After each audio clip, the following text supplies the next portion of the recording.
বাবুল, মেয়েটা এত সুন্দর দেখতে, কার মেয়ে জানিস? জানবো না কেন, ও তো ওই পাড়া সাবির চাচার মেয়ে বর্ষা।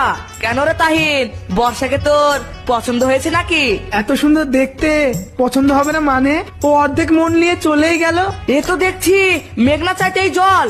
ঠিক আছে, কালকে তোর সাথে আর আলাপ করিয়ে দেবো। ভাই তুই ঠিক বলেছিস। এখন কি মনে হচ্ছে জানিস ভাই, ওকে ছাড়া আমার জীবন পুরো শূন্য। দেখিস আবার ওর চিন্তায় ওর বাড়িতে যেন চলে যাস না।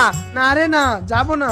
চল বাড়ি চল, এখনই অত রোমান্টিক হতে হবে না, আর স্বপ্নও দেখতে হবে না। হ্যাঁ চল তবে, কিন্তু তোর কথাটাও মনে রাখিস, কালকে ওর সাথে কথা বলিয়ে দিতে হবে। হ্যাঁ হ্যাঁ